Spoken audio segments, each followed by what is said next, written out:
الحمد لله نحمده ونستعينه ونستغفره ونؤمن به ونتوكل عليه ونعوذ بالله من شرور أنفسنا ومن سيئات أعمالنا من يهده الله فلا مضل له ومن يضلل فلا هادي له ونشهد أن لا إله إلا الله وحده لا شريك له ونشهد أن سيدنا وسندنا وحبيبنا وشفيعنا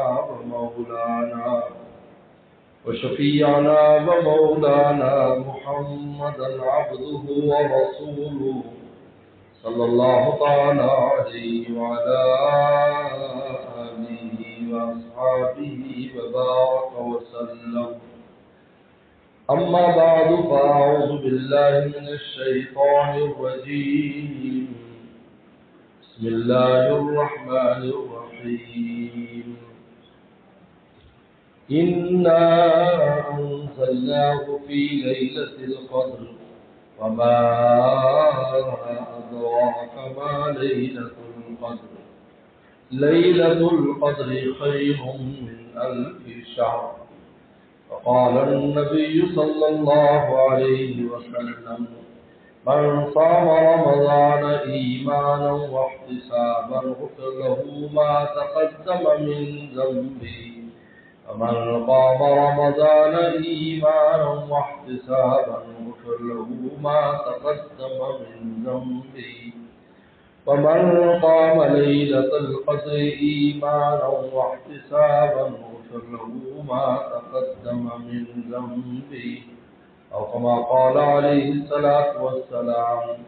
صدق الله وصدق رسوله النبي الكريم.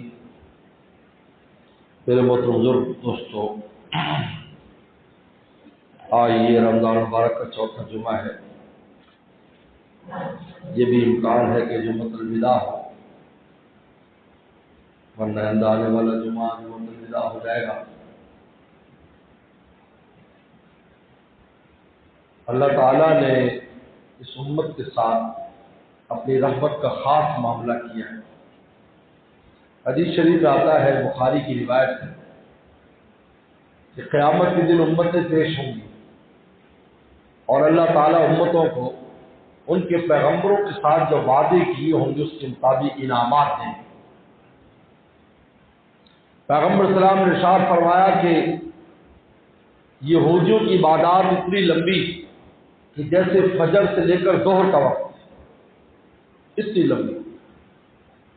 پوری دنیا کو پیغمبر صلی اللہ علیہ وسلم نے ایک دن کے ساتھ مثال دی کہ پوری دنیا ایک دن ہے، جن میں یہودیوں کو جو ٹائم ملا ہے وہ فجر سے لے کر ظہر تک کا وقت، عیسائیوں کو ظہر سے لے کر عصر تک کا وقت ملا، اور میری امت کو عصر سے مغرب کا وقت ملا ہے. اس لیے عصر کا وقت ظہر سے کم ہوتا ہے، عصر کا وقت ظہر سے کم ہوتا ہے، اس لیے کہ مثل ثالث میں جا کر عصر شروع ہوتی ہے. تو قیامت میں اللہ تعالیٰ ان کو انعامات دے گی. تو وہ امتیں اعتراض کریں گی اللہ تعالیٰ پر، اللہ ہم نے عمل زیادہ کیا ہے، ہمارا انعام کم ہے. کیونکہ ان کو ایک ایک قیراط انعام یہ دیا جائے گا، ایک ایک قیراط. ویسے تو قیراط کہتے ہیں پیسے کو، یہ جو پیسہ ہوتا ہے وہ قیراط کہلاتا ہے، لیکن اللہ کا جو قیراط ہے حدیث شریف میں آتا ہے وہ احد پہاڑ جتنا ہے. ایک قیراط احد پہاڑ جتنا ہے، جس کا وزن ماہرین نے جو تولا ہے، اس کا وزن ماہرین نے اس کا وزن کیا پیمائش کر کے، تو 40 ارب ٹن وزن ہے احد پہاڑ کا. 40 ارب ٹن، 40 ارب ٹن، کیونکہ 7 میل لمبا اور 3 میل چوڑا یہ پہاڑ ہے احد پہاڑ. اور یہ وہ پہاڑ ہے جس کے بارے میں رسول اللہ نے ارشاد فرمایا: ھذا جبل یحبنا ونحبہ، یہ پہاڑ ہم سے محبت کرتا ہے اور ہم اس پہاڑ سے محبت کرتے ہیں. حالانکہ پتھر جو ہوتا ہے اس میں محبت کے جذبات کا تصور بھی نہیں، لیکن رسول اللہ صلی اللہ علیہ وسلم کی ذات ایسی تھی کہ پتھر بھی آتش کرتے تھے۔ انسان تو انسان ہے۔ تو ایک قرات کا وزن یہ ہے۔ جب ہماری باری آئے گی تو اللہ تعالیٰ اس امت کو دو قرات انعام دیں گے، دو قرات، ہر عمل پر دو قرات ملیں گے۔ اس پر وہ اعتراض کریں گے۔ یہودی کہیں کہ ہم نے اتنی لمبی چوڑی عبادت کی، فجر سے لے کر ظہر تک کا ٹائم ہے ہماری عبادات کا، کئی 100 سال تک ایک یہودی کئی 100 سال تک اس کی کھاتے میں باتیں لکھی ہے، کیونکہ بڑی لمبی عمریں تھیں، لیکن اس کو ایک قرات مل رہا ہے۔ پھر عیسائی آئے، ان کی عمریں بھی لمبی تھی، 150 سال 200 سال، تو ان کو بھی ایک قرات مل رہا ہے، اور ہم آئے، ہمارا ٹائم بھی کم، ہماری عمریں بھی کم۔ رسول اللہ نے فرمایا میری امت کی عام عمر 60 سے 70 کے درمیان ہے، ہمیں 2 قرات مل رہے ہیں۔ تو اللہ کے دربار میں وہ کہیں گے ناانصافی ہوئی ہے کہ ہمارا عمل زیادہ ہے، انعام کم ہے، ان کا عمل کم ہے، انعام زیادہ ہے۔ اللہ تعالیٰ پوچھیں گے یہ بتاؤ تمہارے پیغمبروں کے ذریعے تم سے جو انعام کا وعدہ تھا وہ پورا ہوا یا نہیں؟ سب کہیں یہ وعدہ تو پورا ہو گیا، آپ نے یہی کہا تھا، ہمارے پیغمبر کہا تھے تمہیں ایک قرات ملے گا، وہ مل گیا۔ تو فرمایا پھر ان پر کیوں اعتراض کرتے ہو امت محمدیہ پر؟ ھذا فضلی اوتیہ من اشاء، یہ میرا فضل ہے، میں جس کو چاہے دے۔ اللہ تعالیٰ کی امت کے ساتھ فضل کا معاملہ یاد رکھو، فضل کا فضل کرے تھے بخشے جاون میں رنگے منہ کالے، عدل کرے تھے تھر کمبل اچھی شانہ والے۔ اس فضل کا ہر جگہ پر آپ دیکھیں گے، ہر عبادت میں دیکھیں گے، ہر موقع پر دیکھیں گے، ہماری ہر عبادت میں اللہ کی فضل کی شان نظر آتی ہے۔ اور اللہ تعالیٰ نے خود ارشاد فرمایا وَأَصَابَكَ مِنْ حسنۃ فمن اللہ، یاد رکھو تمہیں جتنے بھی حسنہ پہنچتی ہے، تمہیں جتنی اچھائیاں پہنچتی ہے، تمہیں جتنی بھی خیر پہنچتی ہے، فرمایا اللہ کے فضل کی وجہ سے ہے، ورنہ تمہارا عمل اس قابل نہیں ہے کہ اتنا کچھ تمہیں نوازا جائے اور اتنا کچھ تمہیں دیا جائے۔ اس لیے کہ ایک تو عمل کی مقدار تھوڑی، پھر یہ امت بھی کمزور، عمل میں بھی کمزوری، اور پھر نیتوں کے اندر بھی کمزوری، پتہ نہیں کتنی کمزوریاں تمہارے عمل میں شامل ہیں۔ ہم تمہارے عمل کے مطابق تمہیں نہیں نوازتے، بلکہ اپنے فضل کے مطابق تمہیں نوازتے ہیں۔ فمن اللہ کی طرف سے۔ اگر کوئی انسان یہ کہے میں نے فلانا وظیفہ کیا تھا تو نتیجہ نکلا، میں تہجد پڑھتا ہوں تو نتیجہ نکلا، میں حج عمرے کرتا ہوں تو نتیجہ نکلا، میں تلاوت کرتا ہوں تو یہ نتیجہ نکلا، یہ بالکل دماغ سے نکال لے، بلکہ یہ اللہ کے سامنے جاری کرے کہ اللہ تو اس کو بس قبول کر لے تو یہی میرے لیے کافی ہے کہ تو قبول کر لے، چاہے ابھی دنیا میں اس پر کچھ نہ دے لیکن تو اپنے دربار میں قبول کر لے۔ اللہ فرماتے تمہیں جو کچھ بھی ہم دیتے ہیں، تمہیں عزتیں دیتے ہیں، تمہیں مال دیتے ہیں، تمہیں راحتیں دیتے ہیں، ومن اللہ، یہ اپنے فضل کی وجہ سے دیتے ہیں، تمہارا عمل کی وجہ سے نہیں دیتے۔ ہاں تمہارا عمل ہمارے دربار میں قبول ہوگا تو قیامت دن اس پر بھی تمہیں نماز دیں۔ ذالک فضلی، ہر عمل میں۔ اور رمضان آیا، اللہ اکبر، یہ اللہ کے فضل کی خاص شان رکھتا ہے، خاص شان، فضل کی خاص شان۔ رمضان کی عبادت فضل الہی کی خاص شان کی حامل ہے، یاد رکھو۔ اس نے فرمایا صوم لی، روزہ میرا ہے، اپنی طرف نسبت کر دی، میرا ہے روزہ، وانا اجزی بھی، میں اپنے ہاتھ سے اس کا بدلہ دوں گا۔ کہتے تمام چیزوں کے بدلے فرشتوں کے ذریعے دلائیں گے، جاؤ نماز کا بدلہ دے دو بھائی، فرشتوں لے جاؤ اس کو حج کا دے دو، فلاں دے دو، فلاں دے دو۔ روزے کی باری آئے گی، فرمایا کہ میرے پاس لاؤ، ہم اپنے ہاتھ سے دیں گے، کیونکہ الصوم لی، روزہ میرے لیے، کیونکہ میں اور یہ جانتے ہیں کہ روزہ اس نے کس کے لیے رکھا تھا، اس نے میرے لیے رکھا تھا، جلوت میں ہو خلوت میں ہو، یہ میری وجہ سے روزہ رکھا ہوا تھا، ورنہ اس پیسے کتنے موقع ملے روزہ چپکے سے توڑ دیتا، کھا لیتا، پی لیتا، کمزوری آڑے آ جاتی، لیکن نہیں، باوجود کمزور ہونے کو سوچ جس کے دل سے اندر سے آواز اٹھی کہ میرا ربا تو مجھے دیکھ رہا ہے اگر کوئی نہیں دیکھ رہا، فرمایا الصوم لی، یہ خاص میرے لیے ہے کیونکہ اس نے خلوت اور جلوت میں میری وجہ سے روزہ بتایا ہے، انا اجزی بھی، میں اپنے ہاتھ سے اس کو بدل۔ کہتا ہے روزہ جو ہے انسان کو ایک دم اتنے اونچے مقام پر لے جاتا ہے. دیکھو تصوف میں بزرگوں کے سب سے اونچا مقام احسان ہے. اور یہ حدیث شریف میں آتا ہے, بخاری کا حدیث ہے, مقام احسان بخاری کا حدیث ہے. حدیث شریف میں آتا ہے آپ جبریل السلام 20 دن پہلے آیا, پیغمبر السلام کی وفات سے 20 دن پہلے. مال ایمان, ایمان کیا ہے؟ انہوں نے کہا ایمان ہے تصدیق کرنا. رسول نے فرمایا تصدیق کرنا, اللہ تعالیٰ کی توحید کی تصدیق کرنا, انبیاء السلام کی تصدیق کرنا, فرشتوں کی, کتابوں کی, حشر نشر پوری ذرا ایمانیات کو بیان کر. فرمایا کہ اسلام کیا ہے؟ آپ علیہ السلام فرمایا زبان سے شہادتین پڑھنا, نماز قائم کرنا, روزہ رکھنا, حج کرنا, زکات دینا. انہوں نے کہا احسان کیا چیز ہے؟ یہ تیسرا سوال ہے. تیسرا سوال, کچھ لوگ بے عقل لوگ کہہ دیتے ہیں جی یہ اصلاح و تزکیہ اور تصوف اور یہ بزرگی پیری مریدی کہاں سے آئی؟ یہ حدیث شریف میں احسان, احسان نام اس کا ہے, اس کو احسان کہتے ہیں, احسان کہتے ہیں. لیکن ہمارے والد صاحب فرماتے تھے آج ہماری مثال کانے کی طرح ہوگی. کانا آدھی چیزیں دیکھتا, آدھی نہیں دیکھتا. آج دلائل کی دنیا میں بیٹھ کر لوگ بات کرتے ہیں, آدھی دلیل لاتے, آدھی چھپاتے ہیں, خیانت کرتے ہیں. ممبر پر بیٹھ کر, نیٹ کے اوپر بیٹھے ہوئے خیانت کرتے ہیں, پوری بات نہیں بتاتے. پوری بات کرو نا, آدھی کیوں بتاتے ہو؟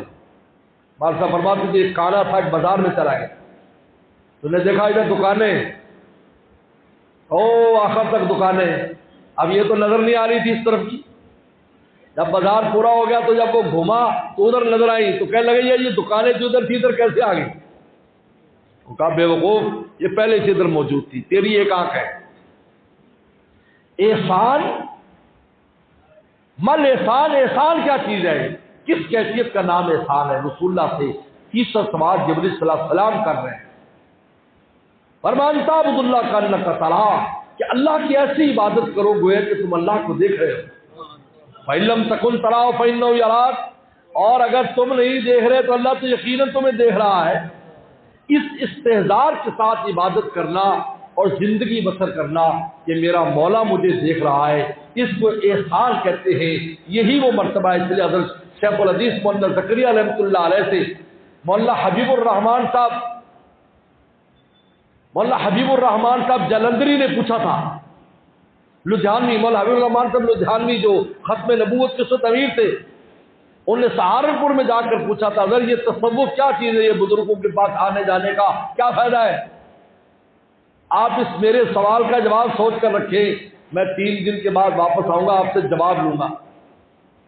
تو حضرت بیٹھے ہوئے تشریف کر رہے تھے, شیخ الحدیث مولانا زکریا رحمۃ اللہ علیہ نے فرمایا کہ جواب تو ابھی لے جاؤ, اعتراض آپ سوچ لینا.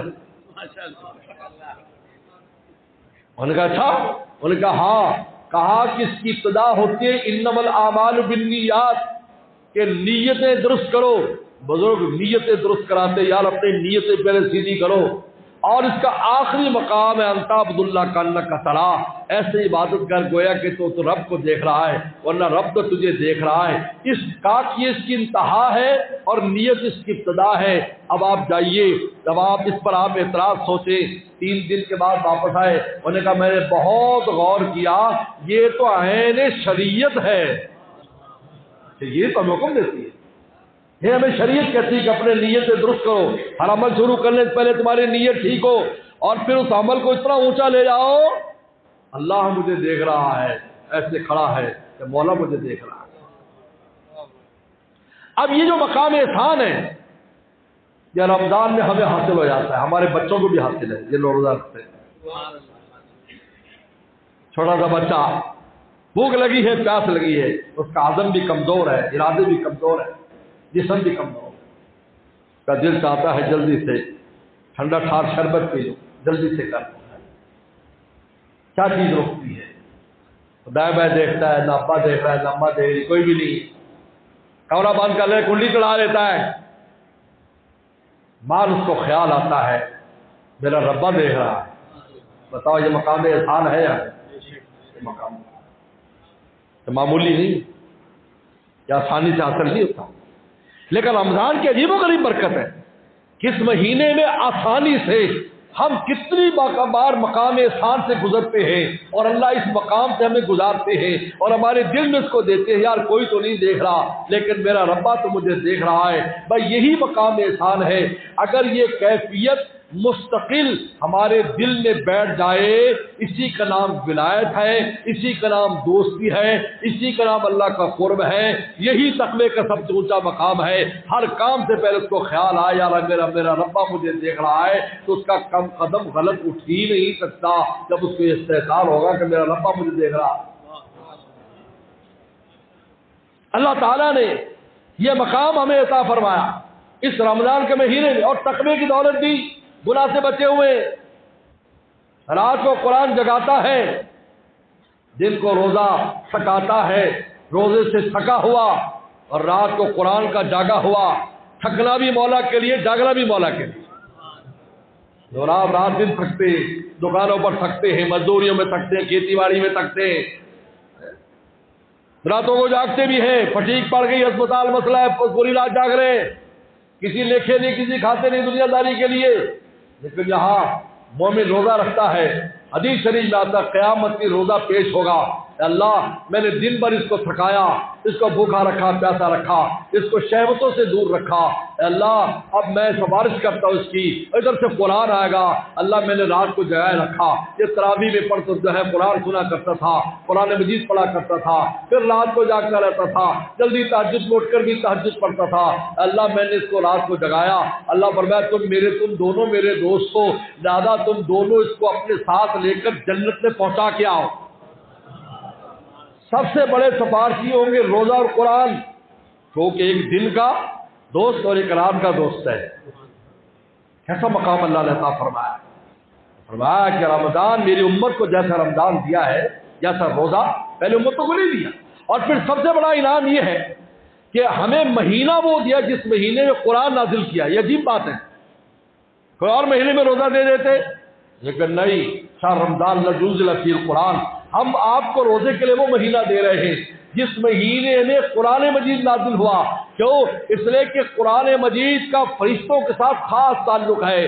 فرشتے اس کو لے کر آتے تھے، جبریل صلی اللہ علیہ وسلم قرآن لاتے تھے، ایک ایک حرف لاتے تھے. 70,000 فرشتے ان کے ساتھ پروٹوکول کے طور پر آتے تھے.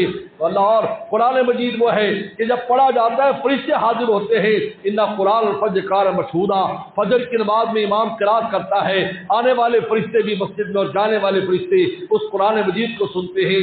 اللہ نے فرمایا جب اس میں قرآن نازل ہوا ہے، اس میں ہم تمہیں فرشتوں کی طرح لائف گزارنے کا طریقہ بتائیں گے اور پھر قرآن کے انوارات سے تمہیں محظوظ کریں گے. دن کو تم فرشتے بن جاؤ روزہ رکھ کر، رات کو قرآن کے انوارات کو سمیٹو. ورنہ اللہ تعالیٰ کسی اور مہینے میں روزے کر دیتے نہیں. فرمایا نہیں، شہر رمضان. اور پھر اِنَّا أَنزَلْنَاهُ فِي لَيْلَةِ الْقَدْرِ، سب سے قیمتی چیز لیلۃ القدر دے دی. ایک رات کی عبادت 84 سال کی عبادت سے زیادہ. ایک سال کی عبادت. اس رات میں 2 رکعت پڑھو، 84 سال سے زیادہ کا ثواب. اس رات میں صدقہ کرو، 84 سال سے زیادہ کا ثواب. اس رات میں اچھی بات کرو، 84 سال سے زیادہ کا ثواب. اس رات میں تسبیح کرو، 84 سال سے زیادہ کا ثواب. یعنی ایک رات اللہ تعالیٰ نے ہمیں ایسے عطا فرما دی میرے دوستو کہ اس ایک رات کی عبادت کو 84 سال سے 1000 مہینوں سے زیادہ. ابن رجب حنبلی تو فرماتے ہیں کہ کتنا زیادہ یہ اللہ جانتے ہیں، کیونکہ اللہ کا زیادہ بھی اللہ کی شان کی طرح ہے. کتنا زیادہ؟ اس لیے اللہ نے ایک مقام پر یا 2 مقام کہا وَلِلَّذِينَ أَحْسَنُوا الْحُسْنَىٰ وَزِيَادَةٌ، کہ جو نیکی کریں گے ہم اس کو حسنہ بھی دیں گے اور زیادہ دیں گے. حسنہ سے اوپر زیادہ دیں گے. صحابہ کرام نے پوچھا حسنہ تو سمجھ میں آگے کہ جنت دیں گے نیکی کے بدلے، یہ اللہ کا زیادہ کیا چیز ہے 2 دیں گے ہمیں؟ اور میں اپنی زیارت کرائیں گے. کیا کرائیں گے؟ یہ اللہ کا زیادہ ہے. اپنی زیارت کرائیں گے، اپنے دربار میں بلائیں گے، اپنی مہمانی کرائیں. وہ زیادہ ہے. اللہ کا زیادہ دیکھ رہے کتنا اونچا ہے. خیر من القشار، 1000 مہینوں سے زیادہ. اب کتنا زیادہ؟ ابن رجب حنبلی تو کہتے ہیں محدود نہ کرو. اور پھر ایک عجیب نقطے کی بات کی ابن رجب حنبلی نے، نقطے کی عجیب بات بتائی. انہوں نے کہا کہ اصل میں ہر زمانے میں جتنا پیچھا زمانے چلے جائیں، جو چھوٹے عدد تھے، چھوٹے عدد، ان کی قیمت تھی.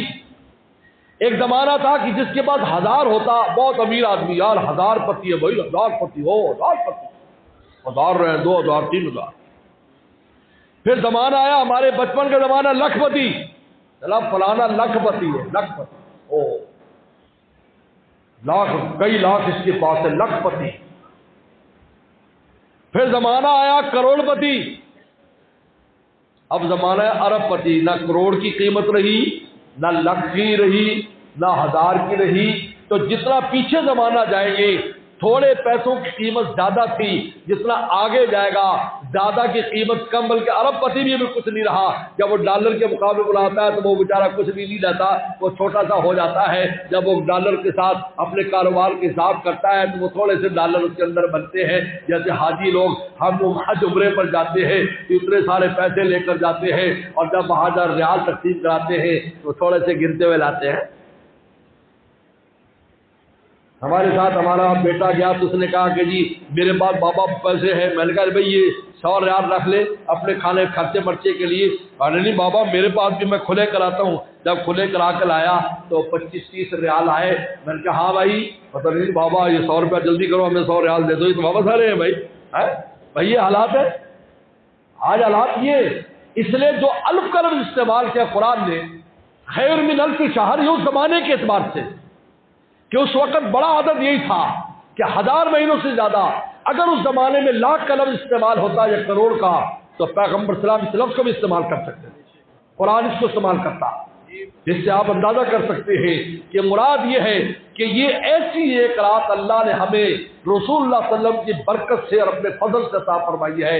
اس ایک رات کی عبادت میں کیا ملتا ہے یہ ہمارا رب جانتا ہے. ہمارا کام ہے اس رات کو جاگ کے گزارنا اور ذکر اذکار اور تلاوت اور نماز میں گزارنا، اور اس پر کتنا دیں گے یہ اللہ تعالیٰ کی ذات جانتی ہے. ہم اس کو عدد میں محدود نہیں کر سکتے. یہ سمجھانے کے لیے کیا ہے. جیسے پیسے کسی کو امیر کہتے ہیں جی لکھ پتی ہے، لکھ پتی ہے جی امیر، پتہ چلا بہت امیر ہے، کروڑ پتی ہے. لیکن آج نہ کروڑ کی قیمت رہی، ارب پتی ہے، کھرب پتی ہے. اب کھرب پتی کا لفظ آ رہا ہے. اس لیے میرے دوستو اب یہ تھوڑا سا جو وقت رہ گیا ہے اس کو ہم نے 2 کاموں میں گزارنا ہے. ایک تو استغفار کی کثرت کرنی، اللہ کبھی بیشیا معاف کر دے. یہی سنت ہے. پیغمبر صاحب نے نماز کے بعد بھی استغفار کو حکم دیا کہ نماز تو پڑھ لی، اب استغفار کرو گے تو کبھی بیشیاں ختم کر دی جائیں گی، صاف ستھری نماز پڑھ لکھ دی جائے گی. ہر نیک عمل کے آخر میں انسان کو استغفار کرنا چاہیے. تب دن رہ گئے. اور دوسرا لیلۃ القدر کے بھی ایام باقی ہیں، 3 راتیں باقی ہیں، اور 27 کے بارے میں خاص طور پر روایات میں آتا ہے ان راتوں کو قیمتی بنایا ہے. لیکن 2 باتیں یاد رکھو، اس میں شرط ہے. لیلۃ القدر کے جاگنے میں 2 شرطیں. ایماناً، تیرا جذبہ ایمانی تجھے مجبور کرے اس رات کو بات میں گزارے. جذبہ ایمانی، دیکھا دیکھی نہیں کہ یار فلانے دوست جو ہے وہ کہتے ہیں آج فلانی مسجد میں ہم جاگیں گے، چلو میں بھی جاگوں گا. تیرا جذبہ ایمانی اندر سے تیرے جذبہ اٹھے واحتساباً، اور ثواب کے لیے، اللہ مجھے اس پر اجر دینا، میں اس لیے رات گزار رہا ہوں، مجھے اس پر اجر دینا، طلب ثواب، طلب ثواب. یعنی پہلی چیز ہے کہ نیت درست کرو کہ کیوں کر رہے ہو، اور دوسری چیز ہے کہ اس پر چاہتے کیا ہو. یہ 2 کام ہے. کہا اللہ کی رضا کے لیے، اللہ آپ کے لیے کر رہے ہیں، آپ کو خوش کرنے کے لیے، اور ہم یہ چاہتے ہیں کہ آپ ہمیں بخش دیں، آپ ہمیں اس پر اجر عطا فرمائیں. اور تیسری چیز شکر ادا کرو کثرت سے. اللہ تیرا شکر ہے زندگی میں ایک رمضان اور تو نے دے دیا. الحمدللہ موقع آ گیا ہمارا کہ لیلۃ الجائزہ جب آئے گی، آخری رات جو عید الفطر کی رات ہوگی، لیلۃ الجائزہ انعام کی رات، فیصلے ہوں گے. ہاں کون کون تھے بھائی رمضان میں جنہوں نے عبادت کی اور یہ کیا وہ کیا. اب ان کو انعام دیا جائے گا، فرشتوں کو پابند کیا جائے گا. اور جب عید والے دن ہم عید کے لیے نماز کے لیے جائیں گے تو وہاں سے جب واپس آئیں گے تو ہمارے ہاتھ میں بخشش کا پروانہ ہوگا. کیونکہ اللہ کا سب سے بڑا انعام ہمیں بخش دینا ہے، کیونکہ جب انسان بخش دیا جاتا ہے فمن زحزح عن النار، جو دوزخ سے بچا لیا گیا، ادخل الجنت، اس کو تو جنت میں ہی جانا ہے۔ جب اللہ نے بخش دیا تو اس کا مطلب کیا ہے؟ اب جنت ساری نعمتیں مل گئی، خدا بھی مل گیا، اللہ کی اجازت بھی مل گئی، دربار بھی مل گیا، جنت بھی مل گئی۔ فرمایا بخشش کا پروانہ ہاتھ میں دے دیا جائے۔ اس لیے میرے دوستوں، اور میں نے بتایا کہ اس مہینے میں افضل صدقہ تم فی رمضان، سب سے افضل صدقہ رمضان میں صدقہ کرنا ہے۔ لہٰذا کوشش کریں جتنا بھی ہو سکے ہم رمضان میں اپنا حصہ اللہ کے راستے میں ڈالیں، مسجد میں ڈالیں، مدرسوں میں ڈالیں، غریبوں کو دیں۔ یہ بڑا اہم مہینہ، اس سے سب سے افضل صدقہ وہ ہے، آپ نے فرمایا، جو رمضان کے اندر کیا جاتا ہے۔ اس لیے اب یہاں پر چند اعلانات بھی ہیں، اور آج مدرسہ جامع العلوم کی اپیل بھی ہے۔ الحمدللہ مدرسہ جامع العلوم آج کا تو ہے نہیں، 1944 سے قائم ہے، اور ایک بڑی طویل اس کی داستان ہے۔ اس شہر پر اس ادارے کا بہت بڑا احسان ہے۔ اس ادارے پر بہت بڑا احسان ہے، اس شہر پر، کہ ایسا معیاری ادارہ بڑے بڑے شہروں میں نہیں، یاد رکھو، بڑے بڑے شہروں میں، پوری دنیا میں میرا جانا ہوتا ہے، اتنی سفر مسافرت جتنی میری ہے کسی کی بھی نہیں، اتنے تجربات، بڑے بڑے شہروں میں جانا ہوتا ہے، معیاری ادارے نہیں، لوگ نہیں ہیں، علماء نہیں ہیں، انسان جن کے پاس بیٹھ کر اپنی تسلی کر سکے۔ بڑے بڑے شہر خالی، بڑے بڑے شہر، بڑے شہروں والے کہتے ہیں کہ آپ وہاں پر کیا کریں، چھوٹے شہر میں، آپ بڑے شہر میں آ جائیں۔ میں نے کہا بھائی وہاں بڑوں کا لگایا وہ گلشن ہے، یہی بہاول نگر کی پہچان ہے، بہاول نگر کی پہچان ہے۔ میں ابھی لندن گیا انگلینڈ میں، تو مجھے ایک آدمی ملا، انہوں نے کہا کہ جناب وہ کوئی یوٹیوبر آپ کا ہے، وہ شہر کو وزٹ کرا تھا بہاول نگر کا، میں نے دیکھا بہاول نگر، تو جامع العلوم مدرسے کے سامنے لا کر اس نے اس کا بورڈ دکھایا، انہوں نے کہا ہم کسی دن اندر جائیں گے، کہا ہم اس جس سے انتظار کر رہے ہیں وہ اندر جائے اور ہمیں اندر سے بھی دکھائے۔ میں کہا الحمدللہ، اللہ کا شکر ہے، یہ آپ کی چاول کی منڈی تو اب شروع ہوئی ہے، اب یہ چاول کا نام ہے، چاول اب شروع ہوا ہے۔ 1944 اس کی پہچان بہاول نگر کی کیا تھی؟ مدرسہ جامع العلوم تھا۔ ایران میں اگر پہچانا جاتا تھا مدرسہ جامع العلوم تھا، افغانستان میں پہچانا جاتا تو مدرسہ جامع العلوم تھا، اگر بہاول نگر کی پہچان برما میں تھی۔ میں ایک حج پر گیا تو برما کے بہت بڑے عالم آئے تھے، ان کے پروٹوکول کے لیے وہاں کی برمی قوم نے بہت بڑا اعزاز کیا تھا، تو مجھے بھی بلایا، تو میں اس دعوت میں گیا، تو بزرگ سے بڑا پروٹوکول، بلکہ پاکستان کی کوئی 60 کے قریب علماء بلائے ہوئے تھے لوگوں نے، بھی ہمارے ایک بڑے عالم آئے ہیں، تو سب سے تعارف ہوا۔ جب میں نے بہاول نگر کا نام لیا تو یکدم چونکے، انہوں نے کہا آپ مولانا نیاز احمد صاحب کے بیٹے تو نہیں ہیں؟ میں نے کہا وہ کھڑے ہو گئے، مجھے سینے لگا، رونے لگے، کہا 1960 میں میں نے آپ کے والد صاحب سے بہاول نگر میں پڑھا ہے۔ پوری کمیونٹی حیران ہو گئی کہ یار یہ عجیب بات ہے، ہم اتنے بڑے بزرگ اور یہ استاد دادا یہاں پھر رہا ہے، بھائی ہم تو سمجھے ہمارا بیلی دوست ہے اور یہ ان کا استاد دادا ہے، یا یہ حالات ہیں دنیا میں اب بھی۔ میں ساؤتھ افریقہ میں گیا تو ساؤتھ افریقہ میں حضرت وال صاحب کے شاگرد جو یہاں پر انہوں نے 1980 میں تقریباً یہاں دورہ حدیث کیا تھا، وہاں بڑے علماء میں شمار ہوتے ہیں، انہوں نے کہا میں بہاول نگر میں، یعنی بہاول نگر کو علمی دنیا بہاول نگر کو بہت پہلے سے جانتی ہے کہ بہاول نگر میں کیا ہوتا ہے۔ یہ بہت بڑا ہمارے لیے اعزاز ہے کہ اللہ تعالیٰ نے ایسا بڑا ادارہ ہمیں دیا، معیاری ادارہ، ہمارے بچے پڑھ رہے ہیں، سب پڑھ رہے ہیں، سب کو پتہ ہے۔ اس لیے آج کا جو دن ہوتا ہے، جو مطلب ادارہ جو کہتا پتہ نہیں ہوتا ہے یا نہیں، اس لیے آخری جمعہ پر ہمیشہ مسجد کا ایک حصہ اس کے اندر ڈالا جاتا ہے۔ 2.5 کروڑ سالانہ خرچہ، 2.5 کروڑ روپے، اور آپ دیکھ رہے ہیں مہنگائی کا حال، یہ مہنگائی کا کیا حال ہے۔ اب جب بل کے اوپر دستخط کرتے ہیں نا، بل آتے ہیں، تو بل دیکھ کر بل بلاتا ہوں، کیونکہ کب سے میں دستخط کر رہا ہوں، لیکن اب جب بل آتے ہیں میں کہتا ہوں منشی صاحب کیا کیا سالہ کچھ آج ہی کھا جانا ہے اسی مہینے میں، کہا کہ حضرت اندر بل دیکھ لو، چیزوں کی قیمتیں کہاں چلیں گی۔ اس لیے میرا آپ کا فرض ہے، اللہ تعالیٰ کی حالات کو لائیں گے، میرا آپ کا فرض ہے کہ ہم ان حالات سے، اس وقت ادارے جو گزر رہے ہیں، بہت اداروں کی حالت پتلی ہے، کھانے کی آٹا نہیں ہے۔ میں ابھی کراچی گیا، اچھے اچھے ادارے آٹے سے پریشان، آٹے سے اچھے اچھے ادارے، آٹا نہیں مل رہا ہے۔ یہ تو شکر ہے پنجاب والوں تمہیں مفت میں آٹا مل رہا ہے، شکریہ کیا کرو، سندھ میں کہیں مفت نہیں ہے، یہاں تو مفت ہے، مفت لے رہے آٹا، پھر بھی ہم اللہ کا شکر ادا نہیں کرتے۔ اس لیے میں ابھی نماز سے پہلے انشاءاللہ ہمارے ساتھی پھرے گی، جو بھی ہے اپنی جیب میں حصہ ڈالو، جاؤ میں شروع کرو۔ افضل الصدقہ سب کا تم کی رمضان سب سے افضل صدقہ ہے، جو جیب میں ہے باقی بعد میں پہنچا دینا، نقد ہے۔ ادھر لاگلی سب میں آؤ، پیچھے آپ کسی سب میں چلے جاؤ۔ ابھی رمان ادھر ہونا لولا پہلے سب میں ہونے سے کون ہے نہ ہونے سے آپ اٹھونے کے ساتھ کرو۔ ہاں ادھر سے آؤ، جاؤ جاؤ شاباش، جاؤ جاؤ شاباش جاؤ۔ آپ صاحب پیچھے چلے جائیں، ادھر کر رہے ہیں وہ پرلی طرف برآمدے میں چلے جائیں۔ ادھر آیا ادھر تو کوئی نہیں، آگے سب میں آپ اگلی سب میں آ جاؤ بھائی، چلو اس کو آگے بھائی آگے پورا کرو، یہ جو صحیح ہے، چلو ڈالتے جاؤ، جو بھی ہے آپ اپنی حصہ ملاؤ اس کے اندر، تھوڑے کو تھوڑا نہ سمجھو، رمضان ہے یہ، ہر جو ہے نفل پر فرض اور فرض پر 70 ملتے ہیں۔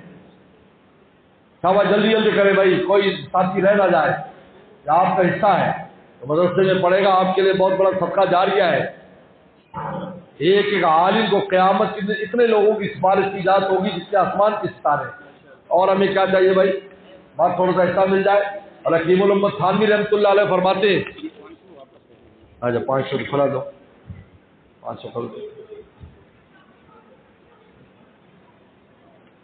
حضرت تھانوی رحمۃ اللہ علیہ فرماتے ہیں، ایک آدمی جتنی بھی صدقہ خیرات کرے لیکن اگر وہ مدارس پہ خرچ نہیں کرتا جہاں دین کی اشاعت ہے، فرمایا مجھے ڈر ہے قیامت میں اللہ تعالیٰ اس کو پکڑ نہ لیں گے تو نے کیوں دین کی اشاعت میں خرچ نہیں کیا۔ یہ بہت اہم بات ہے، زیادہ ہمیں کوشش کرنی چاہیے کہ جزاک اللہ یہ لو اپنا حصہ ملائیں۔ اچھا اب یہ فطرانہ جو ہے چل بعد میں دے دیں گے آپ کو، بات گندم فی کس 250 روپے، فطرانے کی تفصیل سن لیں، اور جو اگر دینا چاہیں تو 600 روپے فی کس، اور اگر کھجور دینا چاہیں تو 2500 روپے، اور کشمش دینا چاہیں تو 3000 روپے فی کس۔ 2 ختم قرآن کے اعلان ہے، پہلے اعلان انشاءاللہ 25ویں شب یعنی کل کی جو شب ہے، جامع العیدگاہ بہاول نگر میں نماز تراویح میں تکمیل قرآن ہوگی 25 شب بروز ہفتہ، وہاں میرا بیان ہے۔ اور اس کے بعد شب بیداری 27ویں شب انشاءاللہ پیر والے دن، پیر کا دن ہوگا، رات کو انشاءاللہ 12 بجے معمولات شروع ہوں گے، 12 بجے، اور 12 بجے سے انشاءاللہ سحری سے پہلے تک معمولات ہوں گے، ذکر ہوگا، دعا ہوگی، اور باہر سے آنے والوں کے لیے سحری کا انتظام ہے۔ جو ساتھی باہر سے آئیں گے الحمدللہ ان کے لیے کھلا انتظام ہے، بلا جھجک آپ آئیں، رات گزاریں، وہاں سحری کریں، فجر پڑھ کے گھر جائیں۔ اور تیسرا اعلان ہمارے اس مسجد میں جہاں پر جہاں یونس صاحب قرآن مجید سنا رہے ہیں، یا انشاءاللہ بدھ والے دن بدھ کا ہوگا، اور بدھ کے بعد جو رات آئے گی اس میں انشاءاللہ 29ویں شب ہے، یہاں پر انشاءاللہ تعالی قرآن مجید مکمل ہوگا، اس میں بھی انشاءاللہ میرا بیان ہوگا۔ اور عید الفطر کی نماز 8 بجے انشاءاللہ عید الفطر کی نماز ادا کی جائے گی، اور نئے داخلے طلبہ طالبات کے 10 شوال کو شروع ہوں گے، اور اس سال وفاق کے حکم کی وجہ سے میٹرک کا نظام شروع کیا جا رہا ہے، لہذا جو حافظ بچے ہیں اور 5 جماعت پڑھے ہیں ان کو 5 سال میں میٹرک بھی کرائی جائے گی، اور ان کو پہلا درجہ اولا کا بھی پڑھایا جائے گا، اس کے لیے بھی انتظام ہو گیا ہے، تو آپ حضرات اپنے بچوں کو اس میں داخل کرا سکتے ہیں۔ اور 28ویں شب میں جامع مسجد خاور عثمان، یہ حسین آباد میں نئی مسجد بنائی ہے، وہاں انشاءاللہ 28ویں شب کو جو ہے منگل کا دن ہے، اس میں ختم قرآن ہے، اور وہاں پر جنہوں نے بنائی اس کی طرف سے لنگر کا بھی انتظام ہے۔ وآخر دعوانا ان الحمدللہ۔